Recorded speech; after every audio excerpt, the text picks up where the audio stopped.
کہ یہاں پر اسپیکر صاحب آپ کے ایک وزیر نے پوری اپوزیشن کو تانا دیا کہ آپ نے بلدیاتی انتخابات میں ان کو مسترد کیا۔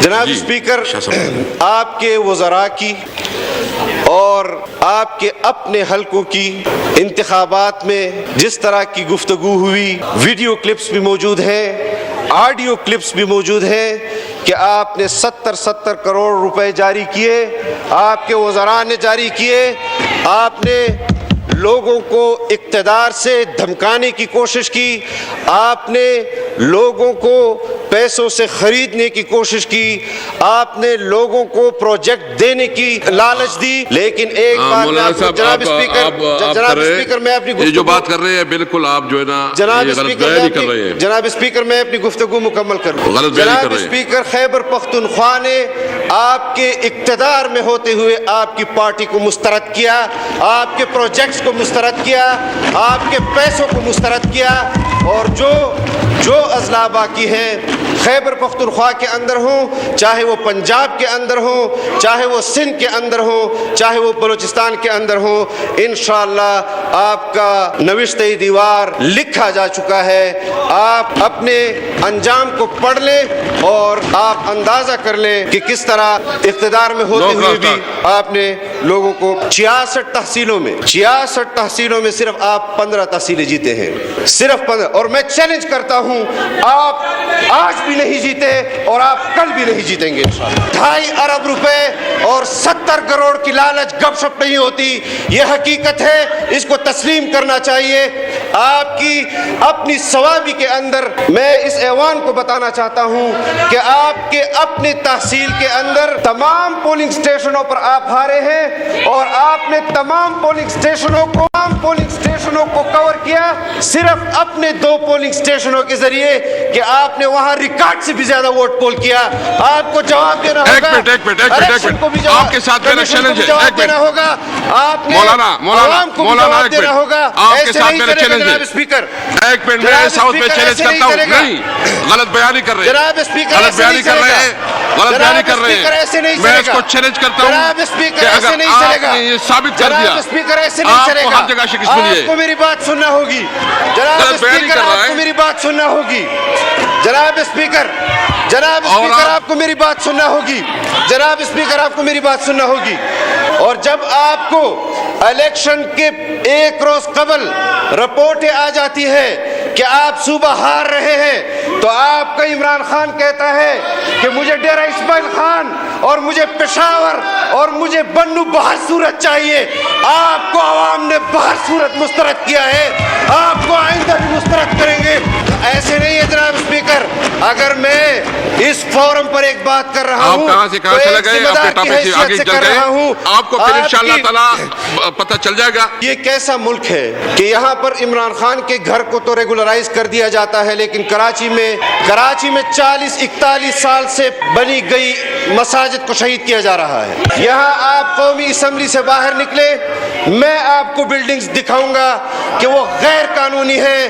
آپ کی حکومت میں ان کو کہا جا رہا ہے کہ آپ پینلٹی بھر دے، آپ کو ریگولرائز کیا جاتا ہے، عوام کی جھونپڑیوں کو نہ گرائے۔ جناب اسپیکر، آپ اگر یہ اقدام کرنا چاہتے ہیں آپ بلا تفریق کریں، لیکن اگر مساجد شہید ہوں گی، ایسی مساجد بھی شہید کی گئی ہے جو پاکستان بننے سے بھی پہلے کی وہاں تعمیر ہوئی ہے، میں اس کو پورا موقع دوں گا۔ آپ ان مساجد کو بھی شہید کر رہے ہیں۔ جناب اسپیکر، یہ سنجیدہ نوعیت کا مسئلہ ہے، مساجد کے حوالے سے آپ کو رولنگ دینی چاہیے۔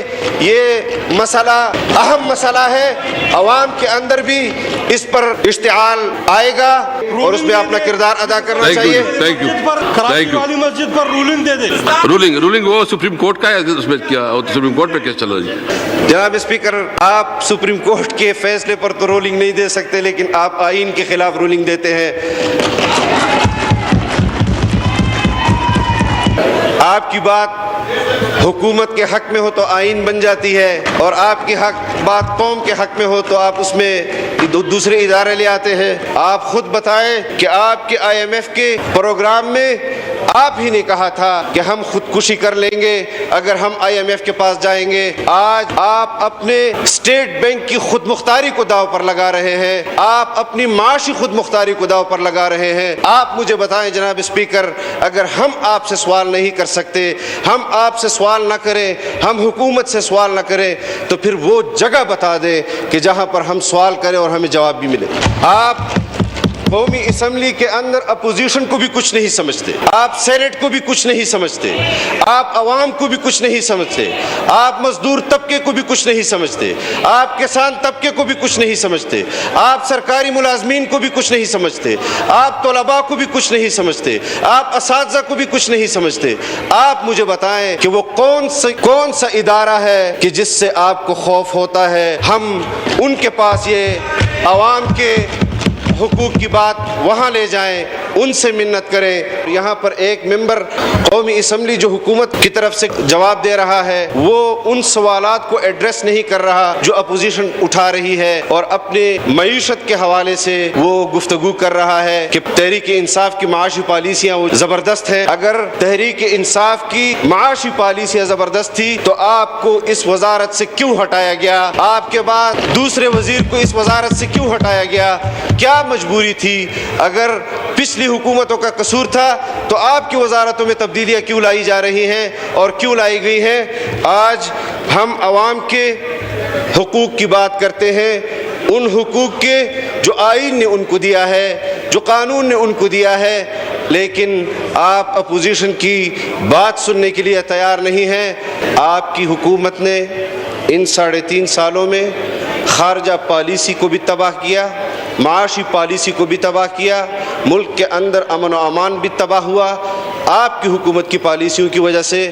اور میں یہ عرض کرنا چاہتا ہوں کہ آج پوری دنیا میں اگر کوئی قوم اپنی ریاست کے ساتھ سب سے زیادہ وفادار ہے تو میں نے اس ملک کے عوام سے زیادہ وفادار اس ریاست کے ساتھ کہا کہ جس کے لیے آپ اس قسم کی پالیسیاں لاتے ہیں اور وہ پھر بھی عوام ریاست کے ساتھ کھڑی ہے, وہ بغاوت پر نہیں اترتی. آپ کی خارجہ پالیسیوں کی وجہ سے وہ بغاوت پر نہیں اترتی. آپ نے کہا تھا کہ ہم نے بجٹ میں کوئی عوام پر ٹیکسز نہیں لگائے. آج آپ کو کیا ضرورت پڑی ہے؟ اور ہم سوال کر رہے ہیں جناب اسپیکر آپ سے کہ آرڈیننسز آپ نے لائے ہیں, آپ نے جو رولنگ دی ہے وہ آئین کے ساتھ متصادم ہے, وہ آئین کے خلاف ہے, آپ اس پر جواب نہیں دیتے. جس طرح آپ ایوان چلا رہے ہیں, ہم احتجاج کر رہے ہیں, ہمارے ذہن میں سوالات ہیں کہ آپ ایک غیر آئینی اقدام کر رہے ہیں, آپ کو یہ نہیں کرنا چاہیے.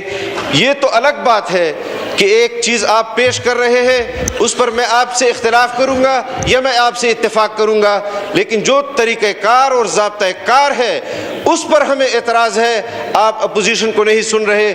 2 مرتبہ آپ نے کہا کہ کاؤنٹ بی میڈ اور کسی نے آپ کے کہنے پر یہاں پر عمل نہیں کیا.